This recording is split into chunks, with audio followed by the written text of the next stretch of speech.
Començant. Molt bon vespre a tothom.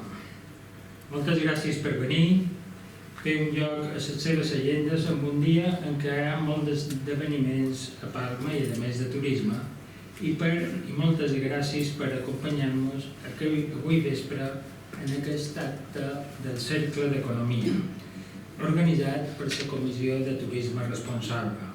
Aquesta vegada tenim un convidat local, però que té una visió internacional i molt global.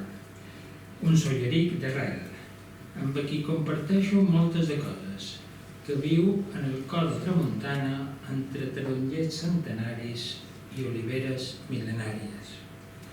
El patrimoni, és dir, el rebut dels pares, és el conjunt de béns i drets, càrregues i obligacions que pertanyen a una persona natural, a una persona jurídica o a un territori, parlem així de patrimoni nacional o de patrimoni històric. En definitiva, és sempre el nostre llegat del passat, allò que vivim avui i ara, i allò que transmetrem a les generacions futures. Per això, el nostre patrimoni cultural i natural és també un valuós tresor, una font de records, de vida, de riquesa i d'inspiració. Vivim millor dins i del nostre patrimoni i ho feim a un centenar de quilòmetres de la costa de València o la Catalana, al mig de la mar, a un mar entre terres, mediterrani, se'n diu, entre les fronteres de dos continents molt diferents, Àfrica que empany, geològica i demogràficament, i Europa que envaeix. Vivim així amb un arxipèlag entre l'aïllament natural de la nostra geografia i les constants invasions de tota mena i de tota època. Aquest petit territori fragmentat i aïllat, el més petit d'Espanya, permet, tots ho sabem, contradictoris enfocaments de l'aspecte físic i humà. S'ha arribat a dir que l'única cosa que tenim en comú és la diversitat.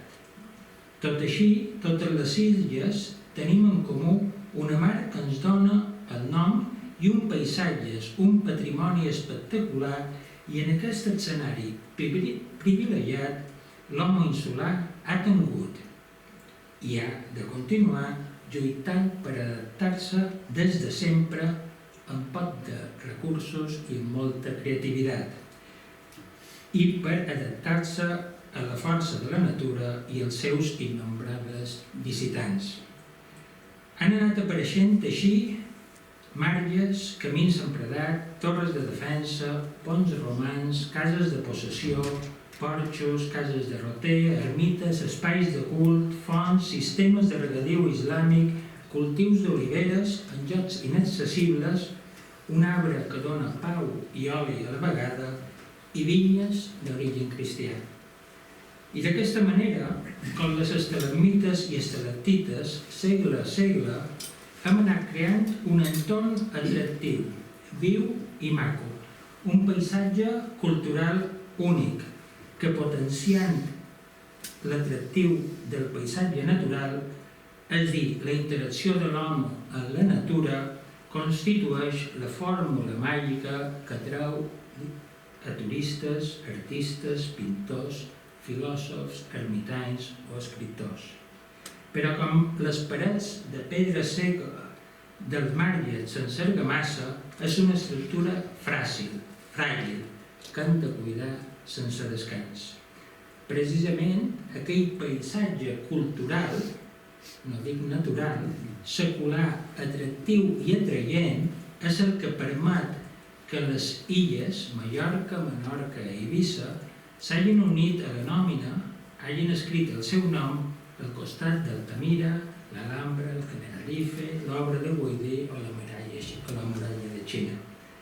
I per parlar-nos avui i molt bé del que significa, ha acceptat la nostra invitació i ens acompanya l'estimat Tomeu Dellà Canals, de Candat. No és possible parlar ni un minut de l'estimada família de Candat separada de la història de l'oli de Mallorca. Un trull de 5 segles d'història que fa girar any rere any les seves tres pedres cròniques, abans amb vistes i avui amb electricitat, però sempre amb l'impuls i l'energia del seu llinatge incansable. Joan, el seu besavi, Guillem, l'avi, Joan, son pare, que vaig conèixer, Tomeu, Guillem, el germà, i en Joan, que en passió i perseverança han evitat la seva extinció. El nostre convidat, Tomeu Deà, de Solles, economista per la Universitat de Barcelona, MBA a la Universitat de Stirling, va iniciar la seva carrera professional a companyies aèries, va estar a Svans, a la nostra ultramar, però va ser gerent de foment de turisme de Mallorca del 96 al 2010, impulsant precisament la candidatura i director del Consorci de la Serra de Tramuntana 2012-2015. Des de 2016 és membre d'ICOMOS Internacional, entitat no governamental assignada per la UNESCO per l'avaluació i l'assessorament del patrimoni mundial. Ha estat vicepresident del Comitè de Turisme. Jo tinc que acabar. Hem vingut a escoltar-lo a ell. He dit a l'inici que viu entre tarongers, centenaris i oliveres mil·lenaris. I això, ja se n'han donat compte, no és un recurs literari. És al contrari una veritat literal. Va néixer de les seves arrels. Entre ells i la seva família han mantingut i mantenen, amb ell al capdavant, la darrera tafona activa en sistema tradicional de Mallorca i el cultiu d'oliveres mil·lenaris i d'or de tarongers consistents en regadius ancestrals. D'elles, una és la millor olivera monumental d'Espanya, el 2020. Surt del mateix oliverio que és la base, el nutrient i el lubricant no només d'una dieta saludable, la famosa dieta mediterrània, sinó d'una filosofia de vida i d'un estil de vida comú que el nostre convidat, agafant el testimoni centenari, es desviu per mantenir amb una lluita diària, constant, gent fàcil i compromesa. I és que només algú que està convençut i compromès, com aquesta família, per conservar el nostre patrimoni i paisatge cultural, només algú que està decidit a mantenir viva aquesta joia des de fa 500 anys i només algú que ha impulsat la declaració de la Serra de Tramuntana com a patrimoni de la humanitat en el nostre benefici, donaria tant de si mateix personalment com dedica al nostre convidat i la seva família. Gràcies, Tomeu, per acceptar la nostra invitació i acompanyar-nos avui vespre aquí al cercle. Gràcies per explicar-nos el que significa per a les illes i la seva economia la declaració de patrimoni de la humanitat. I gràcies per recollir el testimoni familiar i dedicar molt de dies, molt de mesos i molt d'anys en benefici de tots. Moltes gràcies també.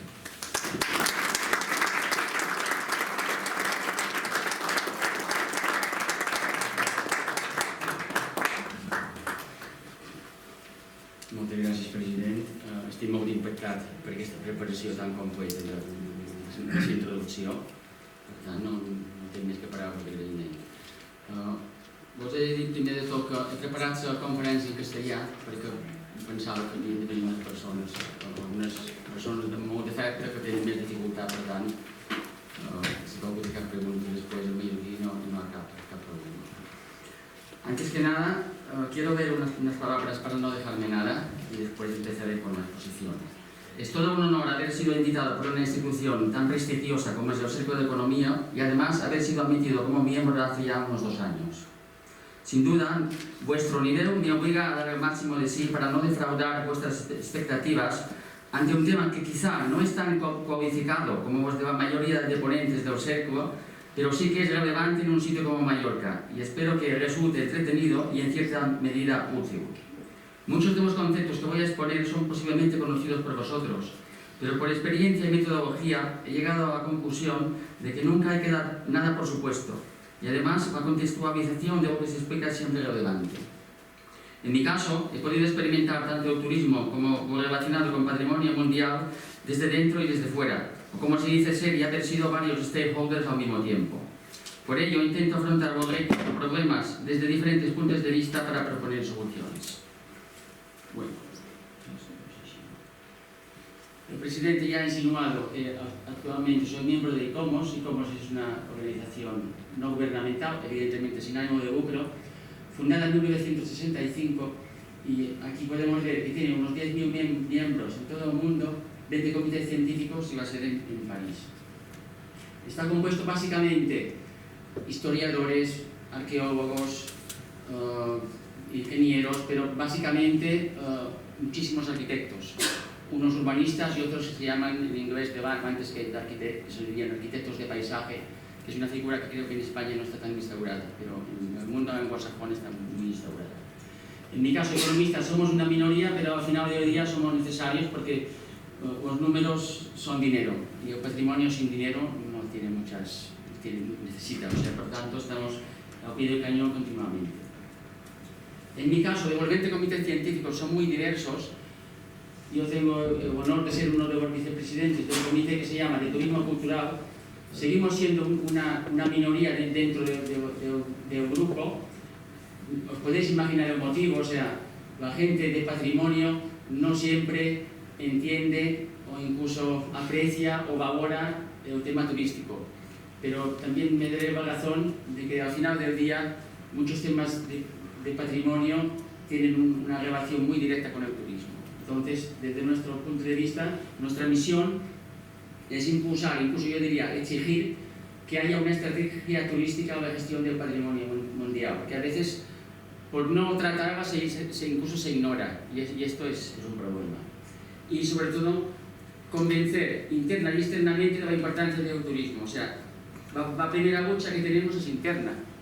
Muchísima, como ya he insinuado, muchísima gente del mismo ICOMOS no entienden, diríamos, si lleváramos en términos de asignaturas, diríamos que turismo es a María, cuando ellos son grandes historiadores o grandes arquitectos y todo esto.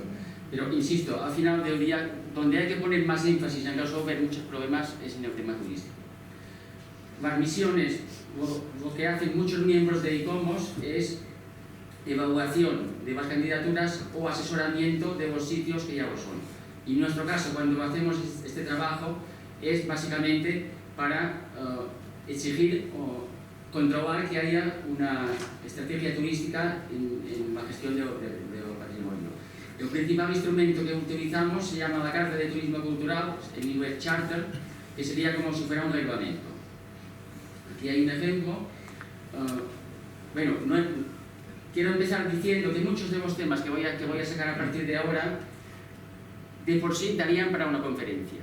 Entonces, claro, prefiero ir por exceso que por defecto. Entonces, muchos de estos temas podéis hacer fotos o el PowerPoint estaría a vuestra disposición, porque tanto online como muchos libros o publicaciones que voy a mencionar, pues tengáis acceso, porque sería imposible entrar en detalle. Entonces, el charter, simplemente voy a mencionar que tiene 7 principios y diré una palabra de cada uno. Después entraremos en detalle de lo que significa protección como prioridad, capacidad de carga, adecuada interpretación, gobernanza participativa, cooperación entre stakeholders, planificación y resiliencia y cambio climático.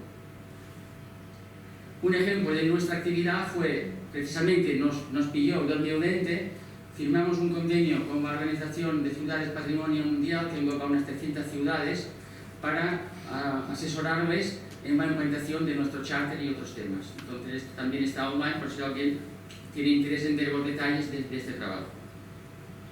Ahora ya me paso a lo que sería la UNESCO, que la gente habla tanto y tanto respeto y tantas historias respecto a la UNESCO. Bueno, a mí me llama la atención esta frase que aparece cuando entras a la página web, de que las guerras nacen en la mente de las mujeres y los hombres, y en la mente de las mujeres y los hombres donde debe elegirse el baluarte de la paz. Después veremos, cuando vamos también a su definición, insiste, la UNESCO se creó en 1946, después de la Segunda Guerra Mundial, con la principal función de intentar evitar conflictos bélicos, evidentemente una Tercera Guerra Mundial, a través de la cooperación internacional, a través de la cultura, comunicación, sobre todo y ciencia. Después veremos si esto ha tenido éxito o no. podemos imaginar. Vale, el tema de UNESCO Patrimonio Mundial no empezó, o sea, de 1946 no empezó hasta 1972, o sea, pasaron bastantes años, y fue a través de una serie de elementos patrimoniales del mundo que se estaban destruyendo. Entonces se creó esta alarma. El caso más sangrante, o que despertó, digamos, que se pusieran en marcha para hacer algo, fue la presa de Asuán, que muchísimas reliquias de la cultura egipcia iban a quedarse sumergidas. La presa de Asuán no se editó, pero muchísimas de estas piezas se trasladaron a otro sitio. Seguro que se quedaron muchas bajo el agua, pero en aquel momento esto fue, digamos, la mecha que impulsó la acción.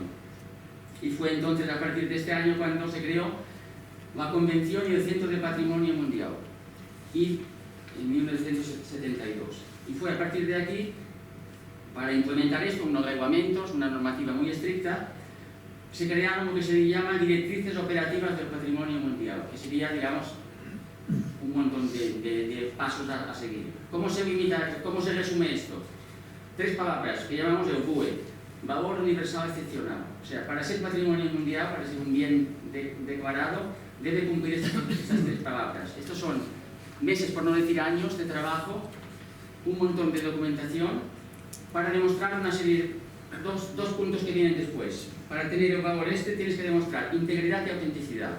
Integridad significa que si un bien tiene un volumen determinado, si actualmente solo queda una pequeña porción, pues no llega a la integridad mínima. Entonces, si no tienes integridad mínima, ya no puede ser declarado. Y sobre todo, la autenticidad. O sea, tienes que tener algo que no tenga el vecino, si no, tampoco. ¿Cómo se instrumenta? Hay 10 criterios, de los cuales basta demostrar 3. Pero esto, insisto, son meses de trabajo y muchísima documentación. También se exige un análisis comparativo y sobre todo que haya un plan de gestión. Que una vez que el sitio esté declarado, haya un plan de gestión muy estructurado y válido. Estos son ejemplos. Aquí me han cabido 7, son 10. De los 10 criterios.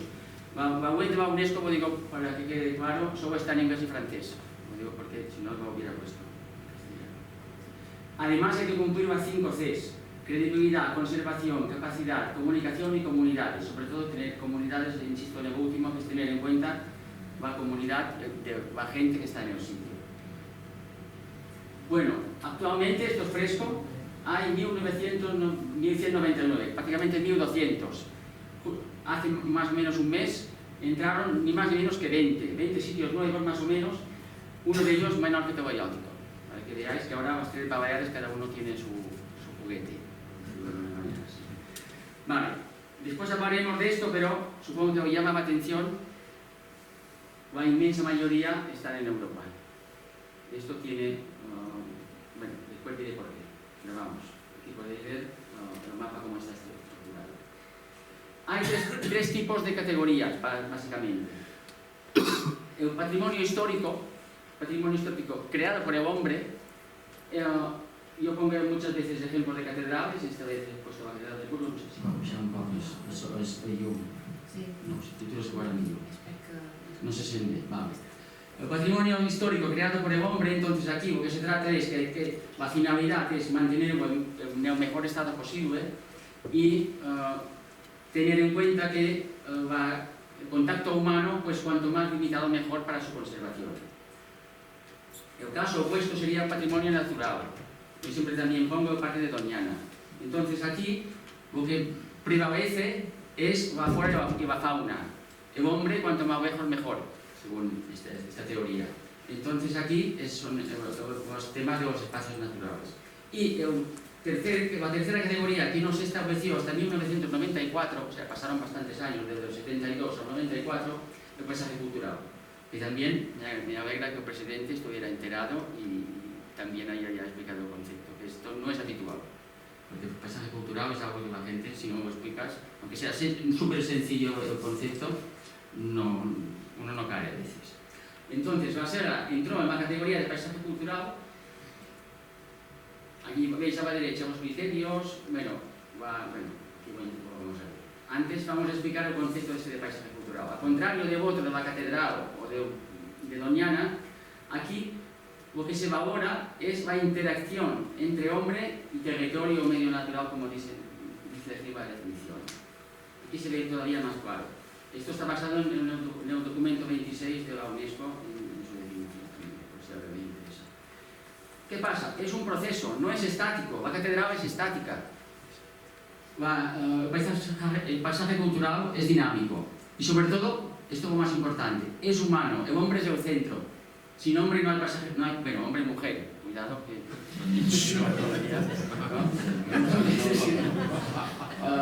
estamos en... el paisaje es humano. Su conservación implica el mantenimiento de las actividades y de los valores tradicionales, pero aquí, cuidado, como necesaria adaptación y resiliencia. En este caso, resiliencia, que también muchísima gente usa esta palabra para muchos sentidos, aquí precisamente resiliencia significa identificar el umbral de lo que se puede innovar o no. ¿Qué quiere decir esto? Que un paisaje cultural, evidentemente, es patrimonio mundial, en este caso por los valores tradicionales, pero el hombre y la mujer tienen que poder vivir con unos mínimos comodidades o formas de vida actuales. Tú no puedes vivir como hace 200 años. Entonces esto es lo que pone más hincapié el concepto de paisaje cultural. Y ahora llegamos a la Serra. Bueno, fue decorado en 2011, tiene aspectos muy complejos en su gestión, no es fácil. Me alegra que esté un nuevo director de la Serra, que le deseo muchos éxitos.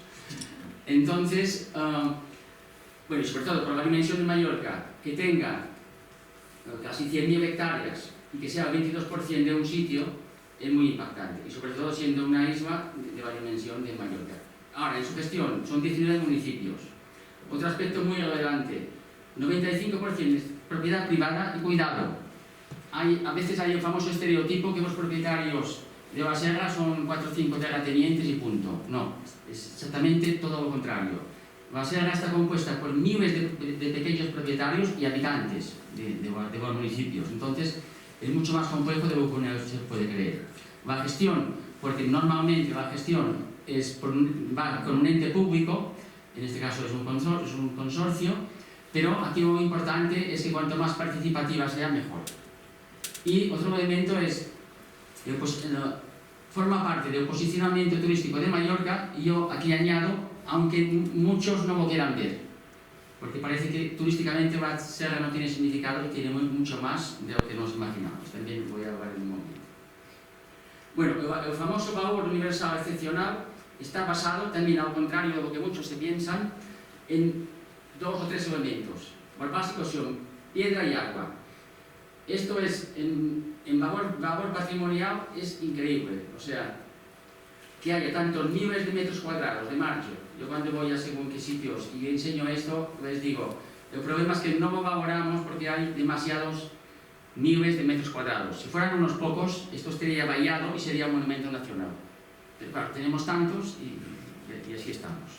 Entonces, ¿qué pasa? Esto es lógico, los asentamientos humanos de hace miles de años, como pasa en muchísimos sitios, en zonas montañosas en todo el mundo, pues la única forma de cultivar es construyendo estas terrazas. En Sudamérica con el café, en Asia con el arroz, en sitios de Europa con viñas. Entonces aquí fue el bohío milenario, porque claro, el bohío, la consecuencia del bohío milenario es el aceite, y es el elemento que os voy a contar, es el elemento principal de la dieta mediterránea. Esto me ha sabido porque cuando voy por muchos sitios hay que especificarlo. Es más que redundante que sin aceite tendríamos un problema gordo. Entonces, el aceite tiene unos 4.000 años, no en Mallorca, empezó precisamente donde ahora en Libia, Siria y el Líbano, y se fue extendió este y oeste. Este muy poco solo hasta el mar Caspio, pero oeste llegó hasta Portugal y ahora California, Argentina, Australia, Sudáfrica. Vamos. Y el tema del agua también es muy importante por todos los temas de regadío. Entonces, yo he añadido oídos milenarios porque pueden ser considerados monumentos, como también las mencionado.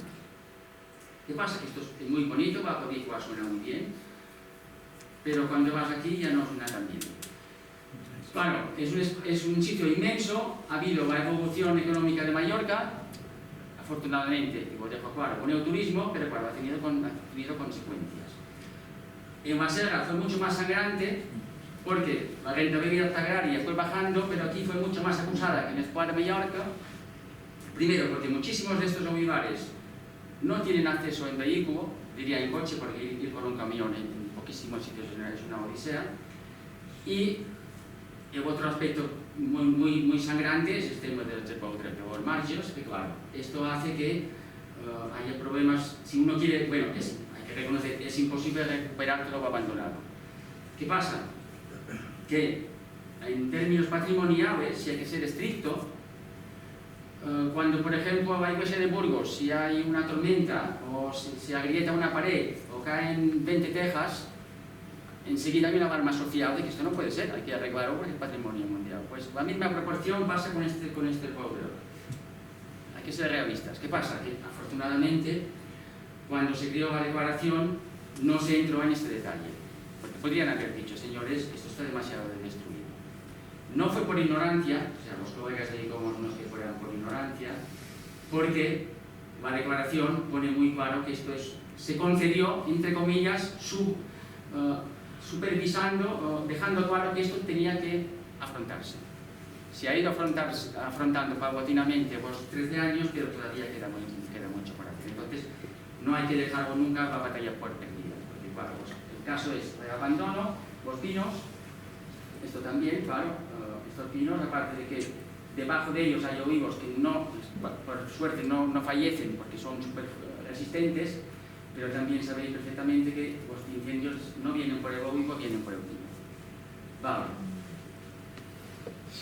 En el fondo la solución va por aquí, o sea, después veremos que una de las soluciones, insisto, afortunadamente ha sido líneas de ayuda para recuperar espacios abandonados y para marges, pero normalmente el propietario preferiría vivir dignamente de los ingresos de la rentabilidad agraria, fruto de la redundancia de los frutos.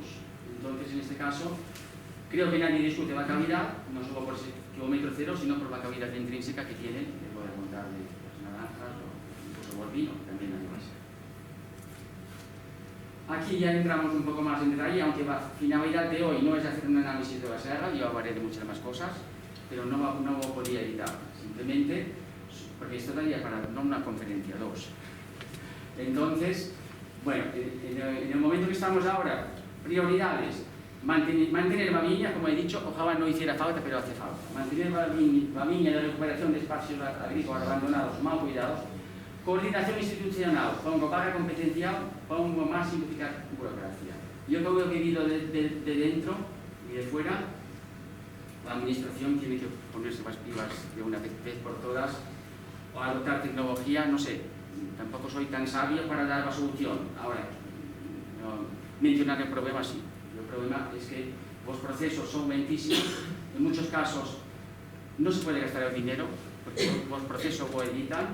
Sé que hay que ser transparente y hay que evitar cualquier corrupción, evidentemente. O sea, a veces cuando uno protesta dices que hay que evitar, sí, pero ni una cosa ni otra. Hay que afrontar esto porque no se es eficiente ni mucho menos, sobre todo pensando en mentalidad de empresa privada. Fomentar el producto local, ya lo he dicho. Revisar la normativa proteccionista. Aquí también hay aspectos importantes. Todo esto viene, que no lo he mencionado, sí lo he mencionado, este estereotipo de la serra, que son 4 montañitas bonitas, donde los urbanitas pueden ir los fines de semana a pasear, está muy bien, pero la serra como patrimonio mundial, como acabo de decir, no es esto. Y sobre todo, al ser paisaje cultural, el centro es el hombre. Y también, como he dicho, el hombre necesita vivir dignamente a los tiempos actuales que estamos, manteniendo el máximo del patrimonio histórico, pero con las mínimas decentes comodidades. Entonces, tiene que revisarse la actividad de poder tener los permisos de actividades, pero un tema súper pendiente es el tema urbanístico.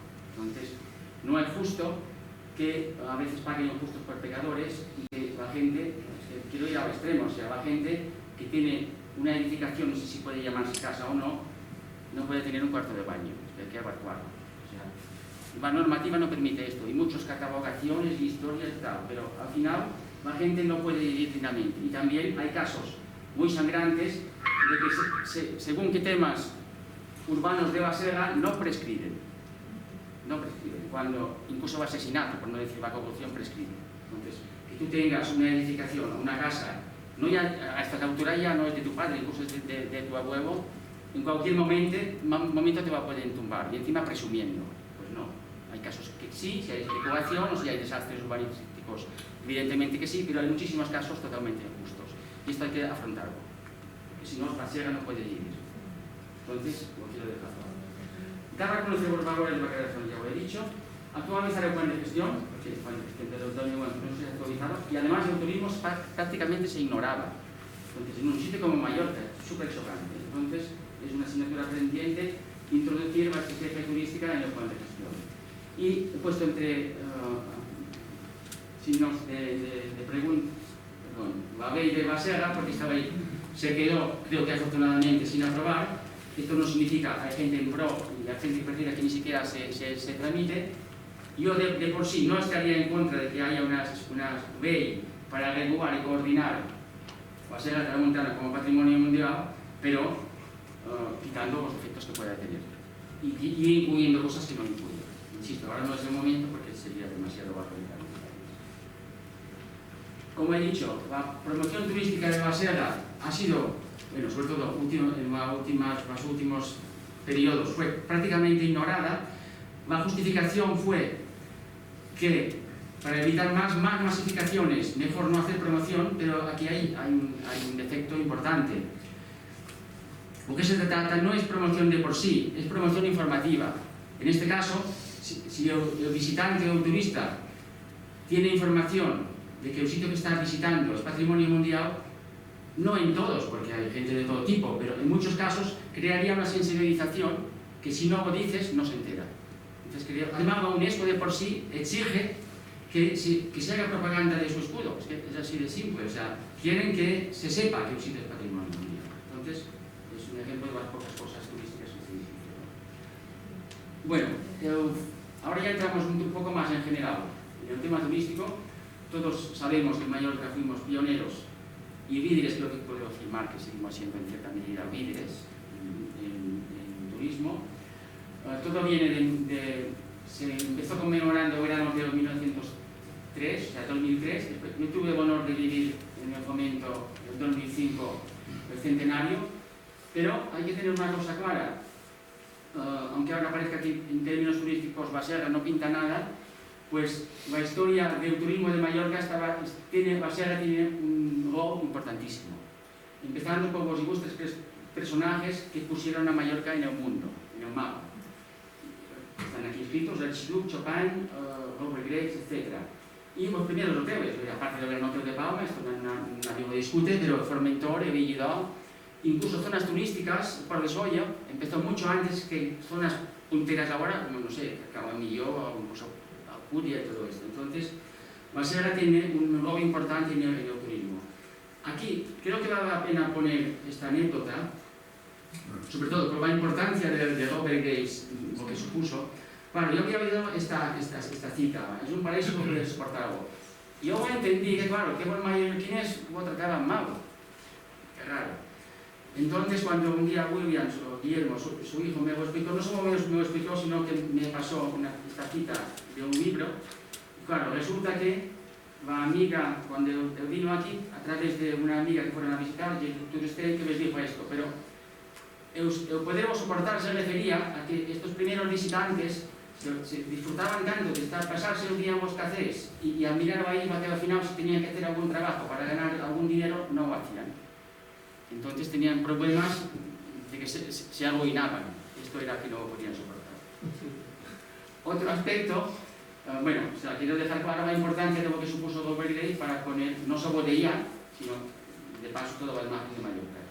Otra anécdota, abajo: Julian Hodgway fue el primer director de la UNESCO y era amigo de Robert Graves, y en la casa museo hay fotos y referencias de eso. Entonces digo, mira por dónde, pues hay una conexión.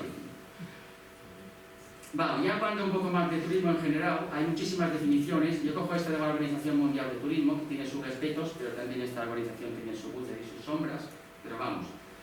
Me llama la atención turismo, que es la gente lo asocia solo como turismo de ocio. Pues no, según esta gente, incluye los viajes de negocios y de profesionales. Y cuando va a turismo cultural, si veis la definición, yo me quedo con, bueno, descubrir, disfrutar y consumir los atractivos productos materiales y materiales de un destino. Ahora, yo me quedo con dudas porque parece que el otro turismo también hace esto. Entonces, pero ahora veremos por qué lo he dicho. Esto es el primer manual de gestión turística de los sitios patrimonio, ya está bastante desfasado, pero lo he puesto como anécdota. Ahora, una cosa que no he dicho que es importantísima. El turismo cultural es la ejecución del sentido de pertenencia del patrimonio mundial. ¿Qué significa? Cuando un sitio es declarado patrimonio mundial, el sentido de pertenencia trasciende al sitio local. Si es un sitio privado, trasciende al dueño. Y si es de la comunidad, trasciende a los habitantes de este sitio. O sea, todo el mundo pertenece prácticamente a todo el mundo, y todo el mundo entonces puede dar una opinión. ¿Y qué pasa? Que si uno tiene un cierto atractivo por un bien declarado patrimonio mundial, lo normal es que tenga un deseo de visitarlo. Entonces, la UNESCO no está en contra de este concepto, al revés, lo está potenciando. Ahora bien, el derecho a ser visitados, aunque siempre debe prevalecer la conservación del bien, o sea, no nos podemos pasar. Podemos visitar, pero no nos podemos pasar. Otro aspecto importante, muchos turistas consumen turismo cultural sin ser conscientes de ello. Va un poco a la definición de antes. Muchos turistas van a sitios a ver elementos de valor cultural patrimonial y al final acaba con una banalización. Y en el caso más extremo ya están los selfies. ¿Cuántos se hacen una foto con el selfie y no tienen, bueno, no quiero decir mala palabra, ni idea de lo que hay detrás? O sea, algunos como mucho sabrán el nombre, pero la típica persona de selfies, algunos serán muy cultos, pero la típica persona de selfies no han estudiado, no tienen información conceptual de lo que hay detrás. Entonces, esta persona consume turismo cultural sin tener el mínimo interés por la cultura. Entonces, esto es uno de los temas que hay que afrontar ahora. El tema del sentido de pertenencia es básico.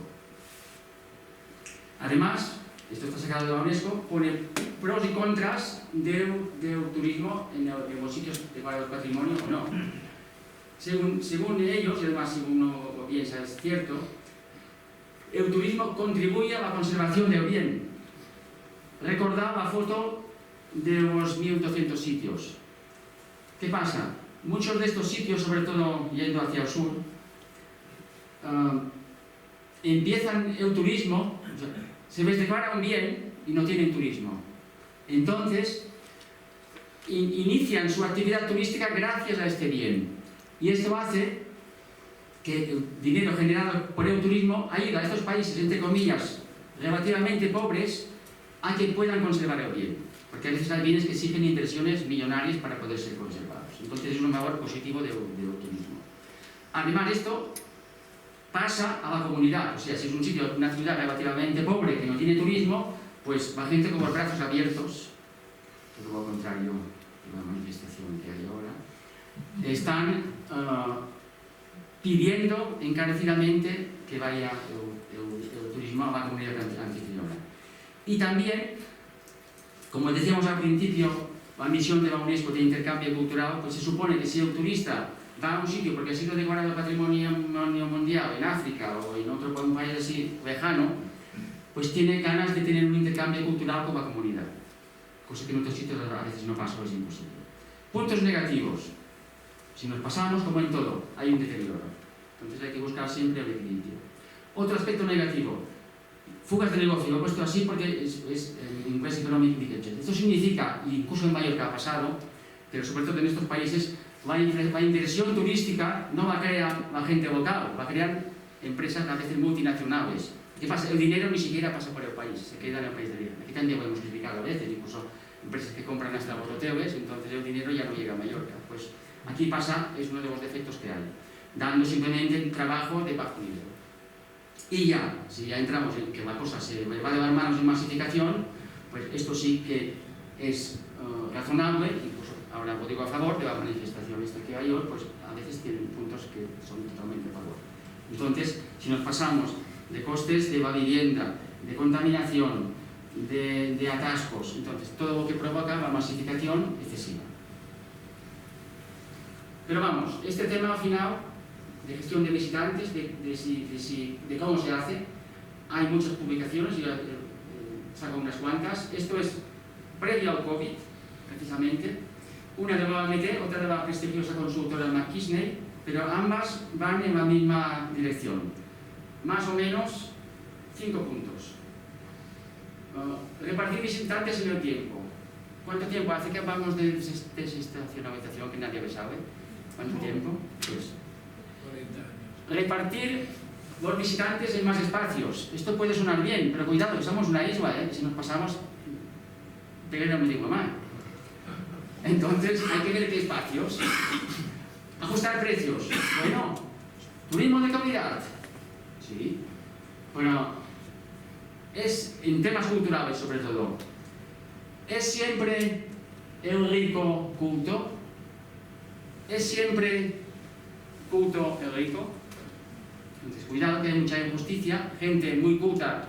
Si decimos aquí solo 6, no 5, 6 estrellas, los 5 plus, mucha gente que viene precisamente por la cultura no podría venir.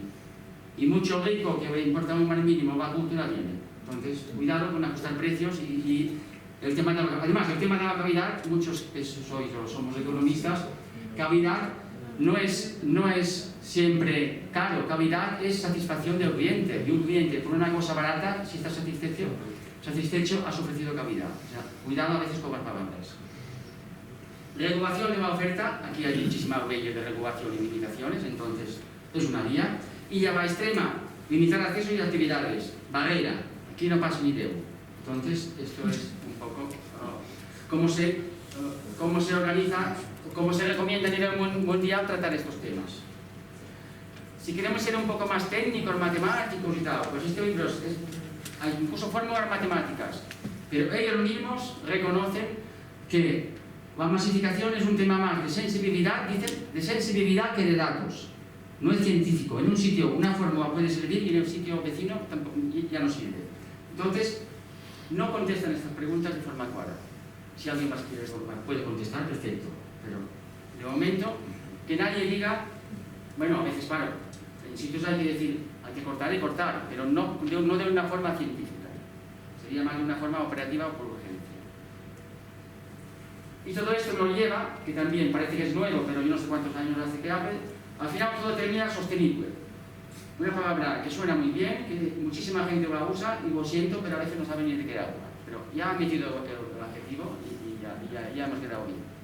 Entonces, la OMT, que insisto, yo la saco mucho, pero también tiene sus luces y sus sombras, pero la define sobre todo, a mí lo único que me queda es no nos pasemos, que no vayamos, digamos, a estropear, a romper el futuro de nuestros hijos. Esto sí que lo puedo entender. Ahora, todo lo demás, que es más o menos sostenible, pues también hay muchísimos factores a tener en cuenta. Literatura muchísima, esta también es muy anterior al COVID, yo la recomiendo, porque aquí pongo pinceladas y no son suficientes. Pero al final este autor lo deriva, o de sostenible, o deriva a responsable, en el sentido de que es una actitud. Y esta actitud no viene solo de la oferta, también viene o debe venir de la demanda. O sea, no es solo que tú ofrezcas algo sostenible, si el cliente te lo exige, pues a veces es cuando la cosa funciona mejor. Que venga de la oferta y venga de la demanda. También nos deriva, cuando decía que la gente, ahora está de moda esto, que empezó, claro, la Agenda 2030. Claro, cuando faltaban 15 años, ahora ya se está acercando el 2030. Y se habla que se tiene que hacer para el 2030, pero muchas cosas siguen igual. Que sean útiles o no, también es un tema de debate. No, en teoría solo hay 3 de los 17 objetivos relacionados con el turismo. En la práctica todos tienen una interpretación turística si uno la quiere encontrar. También hay mucha literatura y está publicado. Un paso más, también, esto es posterior al COVID. Una serie de instituciones, la mayoría norteamericanas, pues sacaron unos principios para, digamos, organizar todo este tinglado de sostenible y 2030 y qué hacer y qué no hacer. Pues hay 13 principios, la mayoría son conocidos, o os he mencionado, o son comunes. Tema de imagen completa, sobre todo del destino, estándares de sostenibilidad, gestión colaborativa, cambiación de cantidad, que os voy a contar. Exigir una distribución justa del ingreso, reducir los impactos invisibles, redefinir el éxito económico para beneficiar a la pequeña empresa, mitigar impactos climáticos. No he hablado de clima, pero es otro punto más, también suena bien. Cerrar el ciclo de uso de recursos, este sí que me llama la atención y lo menciono expresamente, porque aquí sí que recomiendo la economía circular, que creo que quizás gente que sabe más que yo me lo podría discutir, pero creo que aquí estamos muy avanzados en la economía circular, como voy a mencionar después. Limitar el uso de uso por parte de la actividad turística, ya lo he dicho. Diversificar mercados de origen, proteger el sentido de pertenencia del lugar, ¿recordáis? Y finalmente, pues nos lleva a un libro, actuar de forma responsable. Esta foto no es de calidad porque está, entre comillas, pirateada de una conferencia que fui, pero me llama la atención tanto porque es una cosa que todos, o muchísimos, estamos de acuerdo, pero nadie, como decimos en este aspecto, o se atreve o coge el toro por los cuernos. O sea, ¿cuántas veces hemos dicho que el turista, bueno, como dicen ellos, y empezaré por el texto, es una de las pocas industrias que vende algo que ni le pertenece ni manufactura? O sea, aquí parece que el turismo es solo el sector hotelero, el sector de agencia, el sector de transporte, pero en el fondo la gente donde va es al destino. Después, evidentemente, influye muchísimo que que la oferta turística sea competente y de alto nivel, pero en algunos casos de gran fidelización hotelera que uno quiere ir a tal hotel, esté donde esté, vale, estoy de acuerdo. En el fondo, en todo el mundo siempre se discute esto. El destino es el producto turístico número uno. Después viene todo lo demás. Entonces, bueno, aquí abajo he puesto esta frase que va después, pero también es relevante ahora. O sea, además, cuando vamos de destino y de turistas, debemos tener en cuenta que a veces que los turistas son personas. O sea, a veces parece, con todos los respetos, un rebaño de ovejas. No, bueno, se portan mejor las ovejas que según que turistas. Pero en este caso, además esta frase me la dijo una persona en paz descanse, uno de mis maestros, Miguel Vicens, el presidente del Fomento, dijo: mentalízate que el turista que viene a Mallorca viene con la intención de pasar sus mejores días de baño. Esto suena muy así, muy frío, pero no es tan frío como parece. Esto es gente que se ha pasado 11 meses trabajando durísimo en sus países, no van de bromas, en muchos de estos países se levantan a las 4 de la mañana y trabajan lo que es trabajar. Entonces ahogan para venir a Mallorca, en este caso Mallorca o donde sea. Entonces está en nuestras manos contribuir a que esta gente tenga los mejores días de su vida. Y no es de recibo tratar a todos los turistas como los de, no quiero decir sitios de Mallorca, pero que pueden imaginar cuáles. Entonces, debería ser un orgullo poder contribuir a esto, sobre todo si esta gente tiene buena actitud, si no, no. Por eso quería llegar a un tema de los agentes implicados. Parece que el sector turístico siempre son unos cuantos. Pues no, el sector turístico es mucho más. El sector público, evidentemente, faltaría más. El sector empresarial, muchos más sectores de los que nos imaginamos. En Mallorca, el PIB turístico, el PIB general, influencia turística directa, pero va indirecta, también tiene vasos que se alimenta de uno turístico. Entonces, básicamente el PIB, todas las empresas de Mallorca tienen una relación turística. Comunidad anfitriona, sí, suena muy bien, pero cuidado. A veces, algunas entidades de vecinos o esto se autoasocian una representatividad de la comunidad que no la tienen. Con todos los respetos de la que tengan, pero no la tienen toda. Y es muy fácil decir, yo soy asociación de tal y represento a todos los vecinos. Creo que no es el caso. Por esto, cuidado. Comunidad académica e intelectual. Esto se tiene en cuenta porque, evidentemente, las contribuciones académicas e intelectuales son ciertas, pero no siempre, por ser intelectual, se tiene razón. Todo con su medida. Y aquí es donde quería poner. A veces los turistas se ignoran, como si fueran una carga. No, como he dicho antes, son personas y somos que, en teoría, nos traen un negocio, nos traen un buen dinero. Y hay que tener en cuenta su opinión. Y más ahora, con todas estas historias de sensibilidad, de cambio climático, todo tipo de energías, de todo, el turista a veces es el primero que exige esto.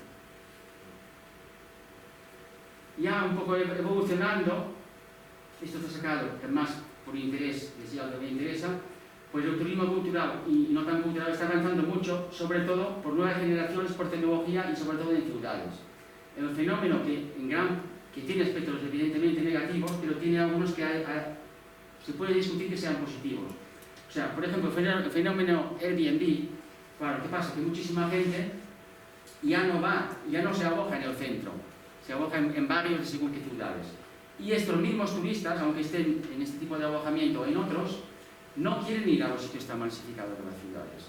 Y buscan la vida de estos barrios, mercadillos, van a desayunar a los cafés. Entonces esto trae dos vertientes. Uno, la comunidad local que se alegra de tener estos turistas en su zona que nunca había habido turistas, y otros que no, sobre todo si hay temas de ruidos y todo esto. Pero claro, el bar de la esquina este nunca había tenido turistas y empiezan a tener. Y esto va acompañado de nuevas tecnologías. Bueno, en la UNESCO hay lo llamas turismo sostenible, pero se refiere más que nada a la evolución de la gestión turística de los sitios patrimonio mundial. La UNESCO tiene sus departamentos y el paso más, que esto es reciente, todavía no está implantado, pero es un instrumento, una guía de la introducción del turismo en los sitios declarados patrimonio mundial. Además es una autoevaluación, uno puede comprobar si se lo hace bien o no. Entonces es un instrumento que también daría para una conferencia y que está en la web. Ahora, en todas las luces y sombras, ya lo he insinuado antes, la UNESCO, que según tanto respeto y tan importante y tal, bueno, ya he dicho antes, se creó en el 46 para evitar guerras. Quizás la Tercera Mundial la ha evitado, pero muchas otras, está clarísimo que no. Pues esta señora, desde dentro, se pasó 8 años investigando desde dentro y hizo este libro que es altamente recomendable, que pone en evidencia muchísimas cosas que muchos ya sospechábamos o veíamos o no queríamos ver, y ella las ha documentado. Perdón por la expresión, pero si hubieran sabido que haría un libro que os pondría a parir, no me hubieran dejado hacer esta investigación, esto lo puedo asegurar. Pero vamos, no tiene desperdicio. En cuanto a que la ambición utópica de evitar guerra se ha perdido, y esto que era antes este libro se publicó antes de la guerra de Ucrania y no vemos ahora de Oriente Medio. O sea. Pero en lo que respecta a patrimonio mundial también es la misma decepción. Esta es la versión original, que creo que no tiene desperdicio. O sea, el centro, la concesión de sitios patrimonio mundial se me ha ido de las manos, sobre todo porque al final nosotros nos dedicamos, que hacemos los informes, no siempre los tienen en cuenta, no son vinculantes, y al final es un tema de lobbies de poder. Los representantes de la UNESCO, los que votan, son gente enviada por el país, políticos o diplomáticos o esto, y al final es un cruce de favores entre ellos, y claro, los que tienen más va, son duen, y los que no tienen va, pues ahí están. Por esto la vista está tan desequilibrada, sobre todo en los países ricos. ¿Qué pasa? Incluso estos países ricos se pueden permitir supercandidaturas, además hay un negocio bestial detrás de empresas de consultoría que te hacen los dossiers de miles de folios y tal y cual. Un país pobre no se lo puede permitir. ¿Qué pasa? Hay muchísima injusticia. Sitios que quizás no se merecerían ser o lo son, y sitios que se lo merecen no lo son. Y esta mujer, que se sabía, pero luego documentó de una forma clarísima. Además, lo más sangrante es lo que pone en el segundo párrafo. Ella asistió a muchísimas reuniones que la finalidad no era elegir sitios patrimonio mundial, sino hablar de temas serios de conservación, y no iba nadie. En cambio, cuando era tema de elegir, estaban todos. Y además es que lo que decía, en una parte, pues la finalidad era no solo prestigio o tener más sitios que el vecino, sino para estrategia de marketing turístico. Entonces, ser patrimonio mundial suena bien a promoción turística, que es lo que están haciendo muchísima gente. Entonces, esto es uno de los problemas más graves, y el siguiente paso es que además, cuando hay problemas en su gestión posterior, también los están tapando. Entre ellos, están haciendo pactos para que si sale un problema, pues que se esté contenido al máximo. Además, otra cosa que es increíble es que, como he dicho, la concesión es dificilísima, es un periodo muy largo, pero una vez que ya lo eres, pues aquí estás. ¿Qué pasa? Los informes periódicos, que es el control, es decir, sería el examen para poder seguir siendo patrimonio mundial, esto que va a prensa siempre, te mete el dedo. ¿Qué pasa si os quitan el escudo? Pues quien dice si voy a hacer bien o mal eres tú mismo. A mí me tocó hacer un informe periódico, o sea, tú te vas a suspender a ti mismo. Entonces, claro, esto es el defecto. La consecuencia de todo esto, en 51 años, tan solo 3 sitios han sido sacados. Y en mala atención, porque todos los países son punta.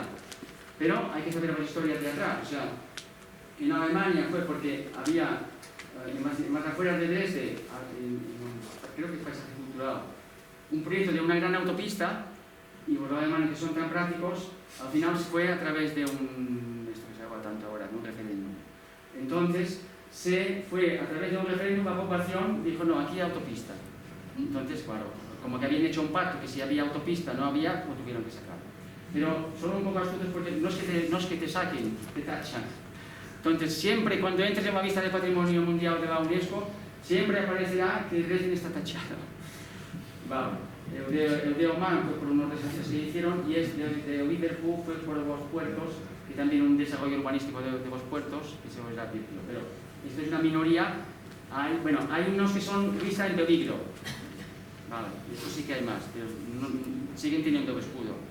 Entonces, ¿qué pasa? Que al final tienen que ser temas muy gordos que vayan a través de la prensa o a través de ICOMOS que haga informes o que haga alarmas sociales para que se actúe cuando un sitio ya es declarado patrimonio. Bueno, ahora ya vuelvo otra vez aquí. Intento relacionar esto con el turismo. Creo que ahora es un punto, inicio de una legislatura. Entonces, en temas políticos, partimos de...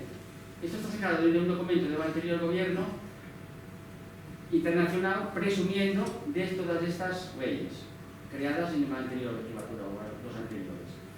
Algunos temas van directamente relacionados con todo lo que decía antes.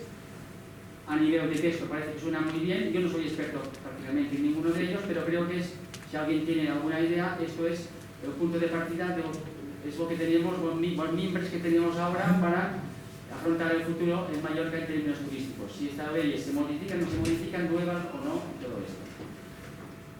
Está el tema del turismo sostenible, aquí son millones de fondos. Si tengo que hablar un poquito más de la serra, pues esperemos que se tenga en cuenta, por la imagen, por el posicionamiento turístico que supone la serra para Mallorca, no solo por ser patrimonio mundial, sino por tener el atractivo que tiene en sí. Y yo donde sí que meto un poco el dedo, además puedo usarlo en exposiciones porque creo que tiene su mérito. Bueno, antes diré que también hay un plan estratégico turístico de Mallorca que también caduca ahora, o sea, vamos a ver qué pasa, es en esto.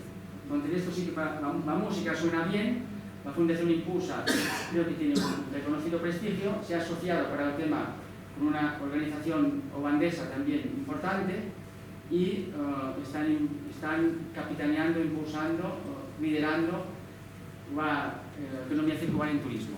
Creo que esto de por sí tiene su atractivo y espero que dé sus frutos.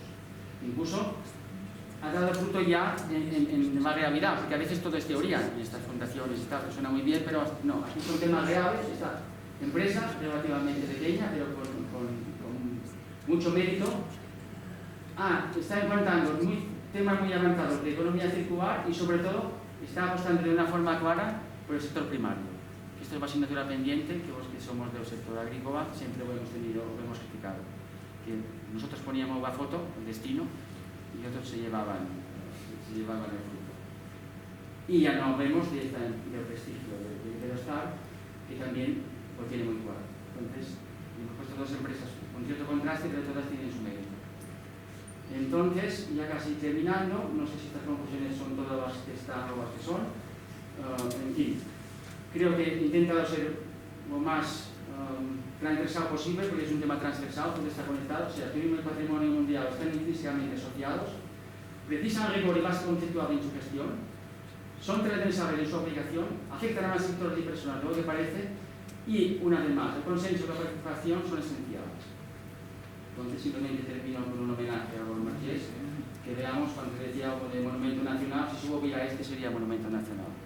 No tenemos demasiados metros quizás. En fin, moltes gràcies.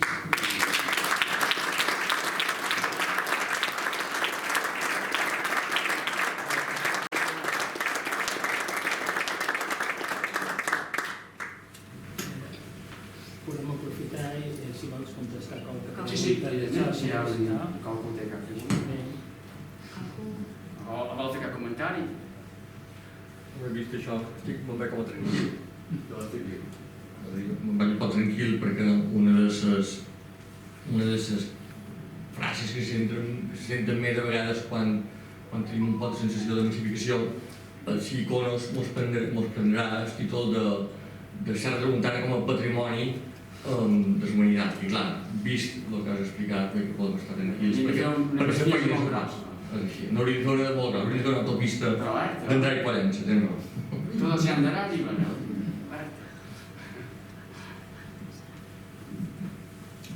Jo també te felicito, com sempre, per les teves presentacions, perquè a més m'agrada sentir de la situació que xerres, de la manera que s'altra.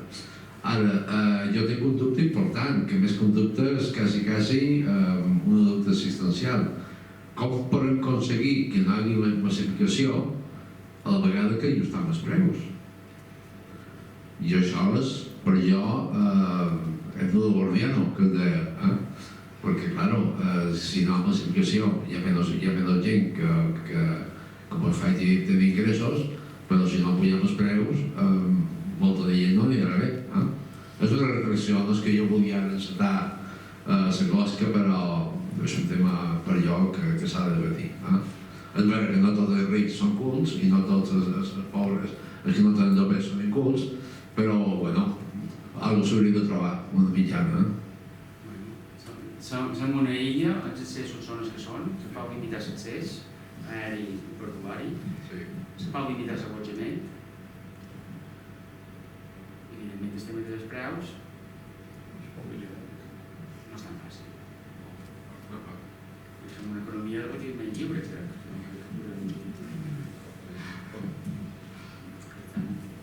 Tomeu, moltes gràcies d'aquesta explicació que ens has donat. M'ha entusiasmat veure que tens l'esperit tal qual el tenies fa 25 anys i enhorabona. Jo te volia demanar, ara se parla molt de reconvertir el turista en visitant. Com interpretes tu això? Un llegeix que diuen no sé si és que la paraula turista, el concepte turista està degradat i per aquest turisme més cultural, que valora més el patrimoni, que valora tot això que tu ens has explicat, el volen diferenciar, o sigui, els comentaris que se fan hauríem d'aconseguir que el turista se convertís en visitant. Jo crec que més cercar un motiu de treure una idea nova o d'algo diferent, perquè això, per exemple, en el món anglosaxó no és tan comú, jo no l'he sentit. Per tant, jo crec que més vull intentar dir que el turista tingui un comportament segons quins turistes que no haurien de tenir. Però el concepte, diguem, d'impacte és totalment el mateix. Si la persona està allà o no està. No té punts intermig. Ara, en el que tu has explicat, jo crec que les illes tenen un futur de posar en valor el patrimoni que tenim. O sigui que realment qualque cosa s'haurà de fer per posar en valor aquest patrimoni natural, el patrimoni històric. No sé, jo m'ha agradat molt perquè feia molt de temps que no es cortava una conferència com aquesta, perquè han passat 2 anys però s'ha parlat molt poc. Potser s'hauria de... S'ha d'incloure l'estratègia turística en la gestió del patrimoni. Això és una assignatura encara pendent. No aquí, no és una excusa per això. Això passa per tot. En el final, el ser productiu és molt important, perquè en el final, si ignores turisme pensant que amb això ho contendràs, en el final el problema ve igual i si no estàs preparat per afrontar els problemes quan tens ja de reaccionar, ja no ets productiu. I aquí està el problema. Per tant, s'ha de planificar el turisme de la manera més clara que se pugui. Hi ha d'haver aquesta transversalitat, inclús a les administracions. En aquest cas, l'administració turística i l'administració patrimonial han d'anar a la mà.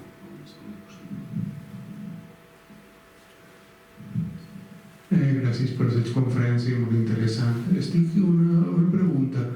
Els hotels, la forma de reconvertir les antigues mansions i possessions de les illes, el que ha fet en Richard Branson en l'hotel d'allà, trobes que és un camí adequat per mantenir la producció d'aquestes finques? Gràcies. Hombre, si trobes un inversor que pugui invertir el que ha invertit i no sé quan tindrà el retorn de la inversió que ha fet, en qualsevol cas, si això ha de ser dir, en cas de finques, entre cometes agrícoles, si això ha de ser dir perquè arreglen un poc més que el jardí, sí. Ara, si ha de ser dir perquè només arreglen el jardí i deixin abandonat o altre, no. I també, clar, per certa oferta sí, però això no hauria mai marcat per tant de llocs de no sé quant de mil d'euros per vespre. Per tant, és una manera de mantenir, si l'arquitectura se manté en els valors tradicionals, jo suposo que la normativa l'exigeix a dins la serra, segur que l'exigeix. Són punts concrets, aquest tipus de gent suposa que són els que m'ho volen. No poden ser tots aquests, també no ho sabíem mai. Ara insisteix, almenys que hi hagués un compromís de cuidar l'entorn i també que no passés allò que deia antes, que els pensa que quedin a casa. Que per tant doni feina a la zona i doni negoci a la zona. Compri producte local i promogui visites un poc a la zona. Si és així, sona bé. Si no, ja sona com a massa excusa i pintura que no és el que m'ho... Que prengui la producció, no digui la producció també. Que compri producte local, clar, perquè si no... Sí, les empreses constructores i les empreses que han fet les instal·lacions, aquestes han tingut un bon guany, evidentment, però una vegada acabat de sobre s'ha de veure després la gestió, el manteniment d'aquest hotel, si realment segueix donant fruits a la zona o no.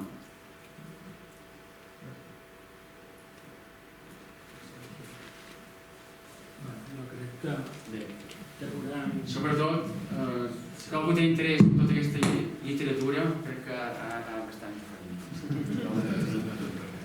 Jo crec que podem tancar i agrair-te que hagis vengut i estava prenent unes notes. Has posat que això el que reconeix és un joc que té un valor universal excepcional. Vaig a parar la clau. I ens has explicat també amb molta claretat el que és un paisatge cultural que il·lustra la interacció de Somo amb una època molt significativa de la nostra història. A teva fa 500 anys que estan fent això. Has parlat de les 5 Cs, credibilitat, contents, comunicació, compromís, capacitat, i jo els hi tenc que dir que si volen tenir una experiència difícil de tenir en el món, perquè és quan van a casa seva i a la seva tafona, que és la darrera tafona de Tramuntana, en el mateix moment estan en 2 experiències, en 2 patrimonis mundials. Estan visquent el patrimoni, aquest patrimoni, d'un valor incalculable, i el patrimoni d'aquesta dieta mediterrània de sol i d'oliva i de cítric, que són la base de la nostra cultura. Per tant, no és d'estranyar que parlar dels 2 fruits, parlar de taronges, radiants i oliveres lluentes, hagin inspirat a tants escriptors. Ja has començat des d'en Robert Graves, a Gertrude Stein i molts altres. I jo he apuntat 2 versos de 2 escriptors. Un és de Miguel Hernández, que diu: el naranjo sabe a vida y el olivo a tiempo sabe, y entre el clamor de los 2 las pasiones se debaten. I tu avui en Passió has demostrat, entre tarongers i taronges, realment un tema que és fonamental aquí a les Illes, però tenc que acabar amb un poeta mallorquí, que és en Pons i Gallarza, el bisavi d'en Fèlix Pons, que va dir, i hem de pensar, jo moriré i encara es polsarà el mestral sa negra oliva. Res serà el que serà. Tu, sobre el blau penyal, romandràs viva. Així que amb això acabem, ells continuaran i nosaltres passarem i hem de deixar el millor pels nostres fills. Moltes gràcies.